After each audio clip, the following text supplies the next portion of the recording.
me tell you about You're a Woman, I'm a Machine. The idea of bringing together your proof of concept into a full-length excursion can sometimes end up this frozen moment in time. Such was the case for Canadian dance punk duo Death from Above 1979. A few years out from cutting their teeth creatively on a stellar EP, Heads Up, the twosome came back together with producer Al P to pull those blendings of high-energy, bass-driven intensity with some groove beneath the sounds into something more. The writing saw this back and forth and eventual breakup, and that same energy seemed to resonate within the band themselves, considering only a few years out from this saw the dissolvement of the group. That stuck for a while. It gave this album this mystique that gave some deeper intrigue for at least myself personally. Considering how the group disbanded, it felt like it enriched both the musical and lyrical nuance beneath this staple within the dance punk scene that was still rising into a nice apex within this point in the 2000s. It's easily still my favorite album from the band, but that could also be the huge nostalgia I have for this classic that turns 20 this week. It is the debut, You're a Woman, I'm a Machine. Well, I'm glad I got to live to see Jesse and Sebastian come back and actually pillage forth with the discography that I think is pretty goddamn stacked. The time I've had with this record over the decade plus, at least at this point, is something that I just will always hold close to the chest. This is an album that I absolutely adore. You know, I would say the band as a whole, I'd love to do a discography review on them, but it'd be more, what do I like still less than this at the end of the day in more of an order. So I figured I'd just kind of gush about this on its 20th anniversary. Plus the group are doing something interesting to celebrate this that further showcase their sort of interesting creative identity, which I think is doubly interesting considering the group could have easily been a pigeonholed piece, that could have easily been sort of pegged in just this one lane, you know, especially with how this and the debut EP they had both sound, you know, they both use the same producer on there that they don't really use again, but his sound was their sound for the longest time, and I'm glad that, like, so much of what makes this record good isn't lost, and the subsequent releases and more gets fleshed out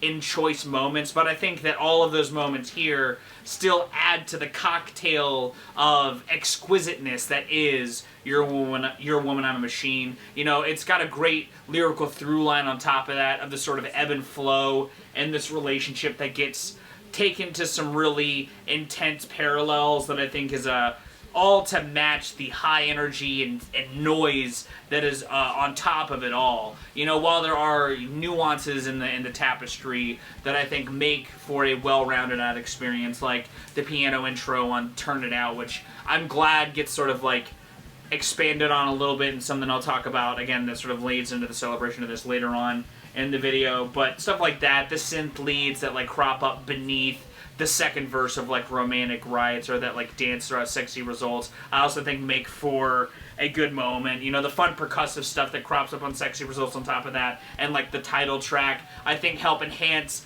the dance energy that they're definitely trying to aim for, but go more punk in that dance punk subgenre, which I absolutely adore. You know, I love Sebastian's vocals as a whole. They really sell the passion on moments like Pull Out, and on the argumentative Turn It Out almost. It sells the desire on Romantic Nights just as well. And this album's other greatest strength, on top of being this just great use of noise with a small setup, is how catchy it is on top of that, and uses catchy songwriting and some fun moments that I think lead to some cool sort of just moments in music. You know, moments like Going Steady and Pull Out and Romantic Nights, yeah, are very catchy and infectious and are produced in a way where Sebastian's vocals still cut through the mix like a knife. But I really have a love for a moment like what happens in the beginning of Blood on Our Hands, where it sort of starts with almost the pre-chorus, and the bass still follows as if it were the pre-chorus by playing the lead hook while the first verse bleeds in. It leads for like a fun teaser to the hook that I think is just a cool-ass musical moment. And there's other infectious moments, like again that lead on Sexy Results, that I just think makes it like the end of the night, no one else is in the club moment, sort of further cemented in what that song has going on atmospherically. It is a catchy-ass lead in that little synth line that I just love so much. Along with the synths that sort of crop up beneath Black History Month that add a little bit of catchiness and melody beneath the verses of that, you know, which is a great moment where the record sort of slows down as a whole and has some other fun flashiness in there that I think is a moment where stylistically the band lets all that flashiness that they just kind of washed at the listener sort of breathe a little more. And yeah, the band also break up the intensity that sort of coats the two halves of this record with these sort of interstitial lower fi moments that I think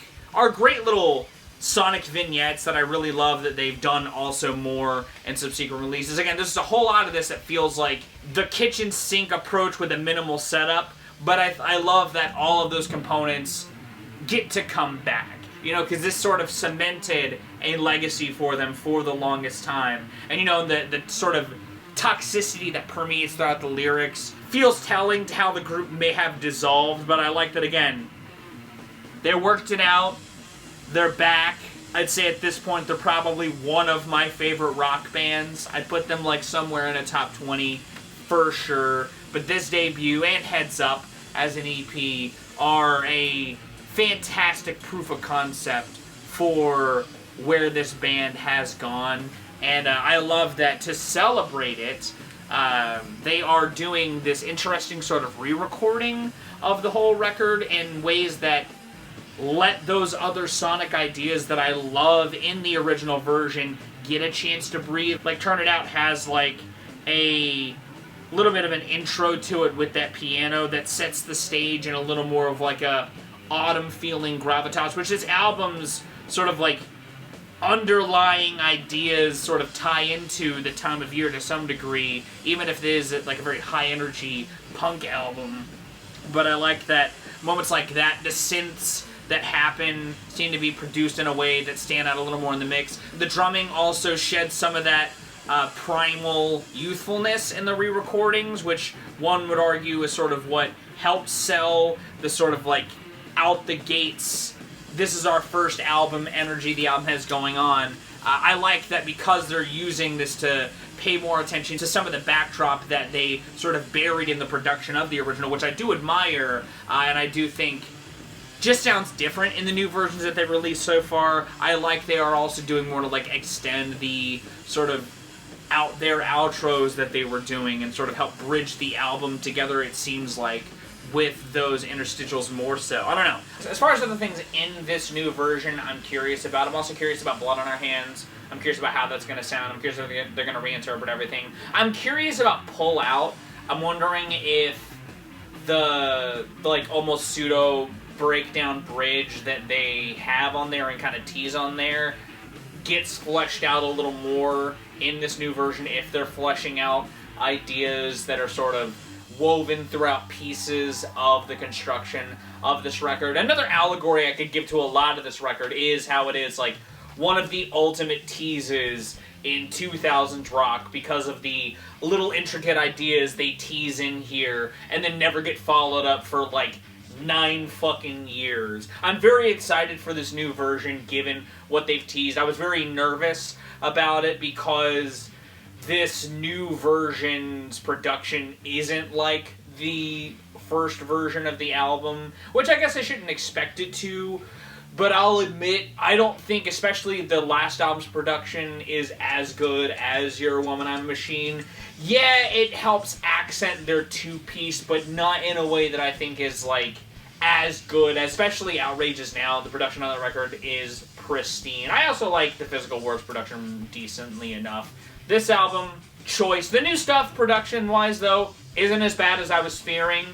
And it sounds pretty alright. I like that they're doing something more artful to celebrate this album that, for the longest time, was very significant in their catalog, if not still seeming so to this day. And I wanted to celebrate it, because again, it's one of my favorite albums of all time. This opinion also is nothing new. This album as a whole, I feel like, was a critical darling upon release. You know, it's a record that a lot of people sort of got into the mystique of, especially following the band's not quick, but like relatively soon dissolvement after this album's release. Around the time one could maybe be prodding for something new, they just kind of called it quits. So this record sits in a lot of people's minds as like a classic of its era. So I know that I'm just another sort of voice amidst that praise hype machine.